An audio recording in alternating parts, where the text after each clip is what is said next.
Hey, welcome back on the Good Morning Artesia radio show. Going to wrap up the show today with Laurie and the community farmers market, which is going strong, and didn't get a chance to stop last week, but I drove by and had a lot of people there. You did drive by? I did, yes. I did a drive-by. I did a drive-by. I waved. Didn't you see me? Well, a lot of people do that. Whenever we're at the welcome booth, they drive really slow. I don't know if they're trying to see, like, what do they have? Do I really want to stop? Yeah. And then they wave, and we just go, okay. Like, we figure you either know Linda Vanderveen or myself, or sometimes Roberta McCaw is sitting in the booth with us because she's part of our church. So we just, we're friendly. There you go. But, yeah, it looks like it continues to grow and pick up. And yeah. I mean, it really, as the coordinator, it gets scary a little bit sometimes. The more comfortable the vendors are, they wait longer to show up to set up. So when you've been there, one of us since 5 o'clock, and the other one of us, watch, and it's 7. It's 7:15, 7:30. Right, exactly. But then they're like, bam, and they're there. Yep. And then that was kind of the same way with people coming last week. I know 8 o'clock is early on Saturday. We're trying to be closed by 11 because of the heat. Usually in July, that's when we get all the 100-degree weather. So right. I did a few last year that went to 12 or 2, and that is really, you just melt. It's, you feel like I don't care how much you give me, this isn't worth sitting out here. So that's why we decided to close at 11. So I would say around 9:30-ish, it got really busy, and it stayed that busy until about 11 o'clock when it was time to go. So then you question, do you stay open till 12? But we're not going to. All the vendors are happy that we're done at 11. They understand and they appreciate it. So as long as they're happy and the community does come out, right? Not on our timing, but that's okay. The first few, there were people there right at 8 o'clock. We still have those that show up before 8 o'clock. Right. Can I shop even though they're not really set up? And they make a sale, that's fine. They want it. I don't care. Yeah. But it's just you don't get to see everybody and everything because a lot of vendors. And I'm not going to tell you if I've been vaccinated or not either. Get out of here. And I'm not telling you again. Bye. But yeah. No, if they want it, it's up to the vendor, right? Right. It's up to the vendor. It's a casual situation. That's why my partner and I work together. She worries a lot about stuff, and I go, "It is what it is." Yeah. I don't know what that's saying about me because I wasn't always that way, but I guess one of us has to be, both ways to make it work. Now this weekend, you've got some extra special activities. We do. In addition to all of the vendors. Yes, we have 4 new vendors coming. In fact, Linda Stevens was just asking me, is there any new ones? Because she came, I think, the second week. Okay. We have new people all the time. We have some people that drop off for a week or two because they have things to do. And then they come back. I've been waiting for the towel lady to come back because I want to buy 2 of them. Right. And we actually called her yesterday, and she will be there. So that's the bad thing is I spend lots of money at this little ditty. But, oh well. So we have what's called Family Fun Day. You can come on out. We are going to have a horse/pony. Her name is Candy. We have water-soluble paint in Dawn, and you mix it together. The kids will stick their hand in the paint and then on the horse. So we're going to paint a horse tomorrow. So does the horse know this? She does not as of yet. Although we did practice putting her in the rig because the rig is probably just as entertaining as painting the horse. It's a big, huge cube truck, and the ramp is like this. Oh, no.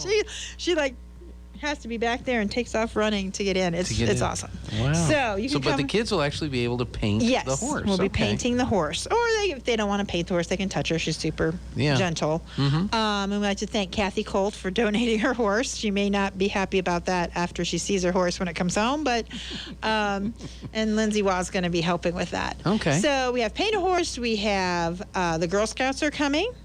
We have free balloons. We have chalk art for the sidewalk. We have cornhole. Don't say anything. We have. Hey, I may have to start playing cornhole. That's right. Basket. We have baskets with balls. You got to get the balls in the basket. We have an ice cream booth. We have a face painter that's coming. Ice cream booth. She's there every week. Wow. Homemade ice cream. See, you should have stopped last week. Does she infuse it with green chili? I want to say the first week she had green chili ice cream. Mm-hmm. Okay. She has different flavors every week, and all but 1 week she sold out. Wow. So yeah, if you're interested in the homemade ice cream, Okay. definitely come. It's worth the trip just for that. So we're gonna have ice cream, face painting. We have music. I have a Okay. gentleman coming from Carlsbad. I would say it's like a third on vendors of Carlsbad, Roswell, and us. Now, Okay. we may be a little light on the Roswellians because they also start their farmers market on Saturday. Okay. But they open at 7 a.m. See, it could be worse. We could open at 7 a.m. Instead of 8. Instead of 8. Yeah. So their vendors have to be there at 6. That's right. So you could technically go to Roswell to their farmers market and then come to ours. Okay. And that's what, I mean, there was one time I went to 4 farmers markets in one day. I mean, it's Wow. supposed to be a walkthrough kind of thing. It is really great to see the community seeing each other again. I saw some people last week that I haven't seen since winter. Yep. They've been super busy and have new jobs, and so it was just really wonderful to see. And that's really the reason Linda and I wanted to do this, and it's hosted by the First Evangelical Presbyterian Church, is to get the community out and about again. Who knew July 1 was going to be Magic Freedom Day? We didn't know that at the time. But in January, we decided that we needed to do something not only for the community, but also to get the church's name out there. And our big push is community in our church. So that's why we started the whole project, and we connected that with the community's, the community garden, and asked people to come out for that. So every 4th Sunday at 9 a.m., we're out there, and we just discussed one of the fruit of the spirits. Last time there was only 3 or 4 of us, and it was one of the best discussions ever. It was, wow. and it was on a day that we all thought was going to rain. Right. So we thought, no one's coming to this, right? Yeah. But it turned out to be, I mean, I'm so glad that those people came at the right time, and it just was a great discussion. So if you're interested in that, even if you do not have plants at the community farmers market, please come on out. We were able to pick a lot of things that day too, and look at how our garden is doing out there. And then eventually that produce will come over to the farmers market. But the farmers market is 8 to 11 every Saturday. We do have a special Saturday every month. This Saturday is Family Fun Day, so come on out. We have other booths that are coming, and I'm sorry, I'm going off the top of my head we had some people cancel, but then we had people add on. I know that this week a new booth is going to be car air fresheners, homemade, Okay. by a young gal that's going to come out. We have jams and jellies. We did have that last week by Julie Foster. I believe we're going to have another vendor that does that. Okay. We also have honey. If you're looking for local honey right here in Artesia, we have that's out there. We also have the Cummings family, and they're really cool. I think I talk about them every time. She's got 3 boys. They planted the garden, they pick the garden, they sell. Oh, wow. And Putting not them to only work. that, but when they don't have the garden, because that's always iffy, right? They bake on Friday. So today's baking day. Ah. And they have brownies and cookies, and they stand up there and sell. Wow. And it's really, you cannot say no to a brownie. A little 4-year-old going, don't you want to buy the brownie I made, right? So you're like, okay. Yeah. But last week they had tomatoes, zucchini, cucumbers, peppers. So they have a lot of greens at theirs too. And the mom makes them figure out, okay, how much is this? They have to come up with it, say it to her, yes, it's right, then they talk to you. It's a fantastic way from farm to table to teach those kids about entrepreneurship. So that's really cool. So folks want to have a booth. Yes, if you want to have a booth, They just can come let on you out. know today. They can let me know today at 513-8119. Give me a call. It is first come, first serve on where you set up. It is, if you can grow it, make it, or bake it, you qualify to be part of the market. If you cannot do those things, such as you're selling Tupperware, Mary Kay, or Damsels in Defense, give Sandy a shout out. I take it that's a Well, my keys, they're over there. tasers and stuff like that. Yeah, I have that pokey thing on my keychain. Yeah. She sells those kind of things. Okay. Or was it concealed purses. Anyway, it's a product that she gets in and sells, like Mary Kay and Tupperware. We are doing Health and Business Expo August 14th. Okay. You can have a booth at that at our farmers market. We'll have our regular vendors that qualify, and then we will have the others that may not qualify. And then we're hoping to have things like, I'm going to call Irby and see about having the vaccine. I'm going to see.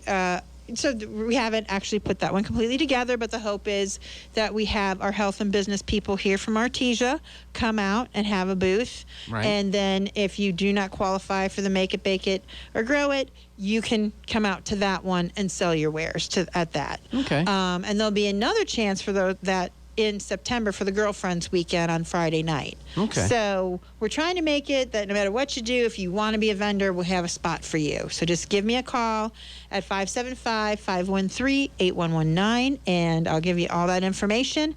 If you want to come tomorrow, you can just come on out. We have forms. You can sign the form when you're there. Okay. There are rules and regulations. Most of them have to do with COVID, and now they're nil and void because we're out of that stage at this moment. At this moment, that's right. So, but it's just, stay till 11. Like you brought up a really good one that we have only had maybe one day that wasn't like everyone was super thrilled. Vendor-wise. And I said, read number 7 because you read it on the air. Consistency of you showing up time after time after time, then count how you did at the end of the season. Right. Don't judge it on a one and out. Yeah. Because it's a farmer's market. Yeah. And I think retail people, right? That's what brick and mortars have to do. You can't count it on today. Some weekends people are out of town. Some weekends people aren't so much out of town. It's like you said it. People go on vacation and they're things like that. So yeah, be there consistently, and some days are going to be good and some days are not. And by the end of the year, you're going to be surprised at. Yeah. And we were surprised when we didn't have a clicker the first week to count how many people came to the market, and now we have a clicker. Yeah. And because it's an in and out, it's not all these people at one time. So you're like, wow, right? But at the end of the day, you're like, wow, look at how many people came in and out. Yeah. And now we've had friends and family bring people that are not from our town that are there visiting, moms and dads or guests, or they came for the 4th of July. Right. So they came out to the farmers market. We even had a vendor that inquired from El Paso because she's going to be here in a few weeks, and she wants to know if she can come since she's not from here. And we're like, well, yeah, all you have to do is show up. As long as you grow it, make it, or bake it. Yeah. You qualify. In that group, do you grow it? Do you make it? Do you bake it? If you do, then yeah, come on. Yeah. So that's pretty cool. So hopefully they'll be here for doing that. So ice cream, huh? Oh yeah, I got you an ice cream, huh? Yeah, I had coffee like ice cream. Most people like ice cream. Exactly. Yeah. Now maybe not at 8 a.m. in the morning, but by the time she gets to 10:30, she's usually sold out. Yeah. Well, I think ice cream is kind of like bacon. There's never a wrong time to have bacon or ice cream, right? Right? That is true. Yeah. I like both those things. So, but I don't know about mixing the two together. There is that. Yeah. I saw it somewhere. There's Five Guys. A topping. Five Guys, burgers and fries. They have shakes. Where they have shakes, you can get bacon in the shake. In the shake, not just on top of it. I don't know if I do that. Yeah, and I don't know. I like bacon and I like shakes, but I don't know if I like them it together. It's like I like jam and I like peanut butter, but I don't know who decided that was a thing because I don't like peanut butter and jelly. All right, let me throw this one at you. How about peanut butter and bologna? Oh, I've never tried it. That was like my favorite. Yeah, I'm not sure. Doesn't sound too great to me. On Wonder Bread, come on. I like peanut butter and bananas. Well, that was an Elvis thing right there. Yeah, I like that. But I don't know jelly and peanut butter. Like them both. Love them both, but together I didn't know. Oh, yeah. So no. it's I was that kid, right? It's like, no, I'm not taking that to school to eat. No. So tomorrow morning, the vendor starts setting up at 7 or so, and then the market begins at 8. Yes. It'll be done at 11, and it's on the lot right north of the Presbyterian Church. Yes. And just to the west of the Total Life Center at the First Baptist Church. So that's, what is that? That Grand and, not Grand. Grand and Fourth is the corner of the church. So it's the alleyway and Fourth. Or is it Richardson? I think it's Richardson. Richardson and 4th is what the whole thing is on. Yeah. So we also have furniture that's made out of pallets, and we have Sun Country that comes out. So if you need more flowers or vegetables for the year, so come on out, check it out. We're there till 11 o'clock, and it's Family Fun Day, and there'll be a lot of free activities for the family to do. So come on out. May have to come and practice cornhole. You can do that and have your ice cream. I may have gotten myself tied up into something. You may or may not have. You don't want to. I don't know yet. You don't want to. I may or may not be tied up. I don't know yet. I won't know until next week. But I may be. I may have. Maybe throwing. I may have put cornhole. myself in trouble. So it'll be interesting to see. I have never played cornhole. I've seen it played. Mm-hmm. I've only played it with my family out in California. I've never played it it's a huge sport right now. People all over the place, and you can buy cornhole kits at people stores, make them. and people make them. It's like you can have your own unique kit that comes. Yeah. We also have a selfie station of a saloon girl and a cowboy. You can stick your face in, take your picture. There you go. That sounds like fun. So, all right. Well, Laurie, thank you so much. Well, thank you for having me. Good luck tomorrow. Hope you have a big crowd for that. Thank you. We'll see you again real soon talking about more upcoming events. Hey, thanks for being with us on the radio today. Thanks to McDonald's for our breakfast today.